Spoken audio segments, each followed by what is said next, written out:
ஒரு 6:30 மணி போலாம் நல்லா இருட்டிச்சு. மழை வந்துச்சுன்னா சரியான மழை வரும்னு நினைக்கிறேன். அதனால் நம்ம அதுக்கு முன்னாடி எதனா ஒரு சமையல் ரெடி பண்ணிடலாம் அப்படின்னு சொல்லிட்டு ரெடி பண்ணிக்கிட்டே இருந்தேன். ஏன்னா கரண்ட்டெல்லாம் ஆஃப் ஆயிடுச்சுன்னா இருட்டில் ஒன்றும் தொழவ முடியாது.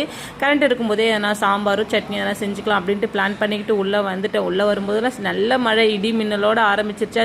சட்னியெல்லாம் செஞ்சால் எப்படி கரண்ட் ஆஃப் ஆகிடும். பாதி நேரத்தில் வெங்காயத்தெல்லாம் வதக்கி வச்சுட்டு காக்க முடியாது. அதனால் சாம்பாரே வச்சிடலாம் அப்படின்னு சொல்லிட்டு சாம்பார் தாங்க ரெடி பண்ணினேன். அதுவும் சாம்பாருக்கு காய் எதுவுமே இல்லை, வெறும் வெங்காய தக்காளி வச்சு தான் செய்கிறேனே. எப்படின்னா ஒரு 4 ஸ்பூன் போல் துவரம்பருப்பு, 1 ஸ்பூன் போல் பாசிப்பருப்பு, 3 தக்காளி, மிளகாத்தூள் ஒரு 1 ஸ்பூன் போல் 1.5 ஸ்பூன் போல் மிளகாத்தூள், அதுக்கப்புறம் உப்பு, அவ்வளோதாங்க. நல்லா ஒரு 5-6 விசில் வச்சு நல்லா குழைய வேக வச்சு எடுத்துட்டு தாளிப்புக்கு பார்த்தீங்கன்னா ஒரே ஒரு வெங்காயம் தான் எடுத்துருக்கிறேன். எண்ணெய் ஊற்றிட்டு கடுகு, சீரகம், வெந்தயம், பெருங்காயத்தூள், ஒரே ஒரு வரமிளகாய், கருவேப்பிலை, வெங்காயம் இதெல்லாம் போட்டு நல்லா வதக்கி விட்டுட்டு நம்ம கடைஞ்சி வச்சுருந்த இந்த பருப்பு தண்ணி இது கூட சேர்த்து நல்லா கொதிக்க விட்டுடுங்க.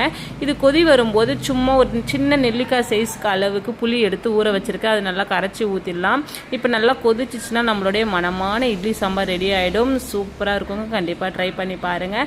யாருக்கெல்லாம் இந்த கடலை மிட்டாய் பிடிக்கும் மறக்காமல் சொல்லுங்கள். இந்த கடலை மிட்டாய்க்கு எங்களுக்கு ரொம்ப பிடிக்கும். சரி வாங்கிட்டு வந்தாங்களா, வாங்கிட்டு வந்தது என்னப்பா இவ்வளோ தூரம் வாங்கிட்டு இருக்கே அப்படின்னு கேட்டதும் சரி திறந்து பார்த்தா உள்ளே ஃபுல்லாக போங்குங்க. அதாவது வடிவேல் காமெடி வரும் இல்லைங்களா, மதுரை மல்லின்ட்டு ஒரு பேப்பர் பண்டலில் சுற்றி பூ வச்சுருப்பாங்க பார்த்தீங்கன்னா, அதே மாதிரி கதையாயிடுச்சு.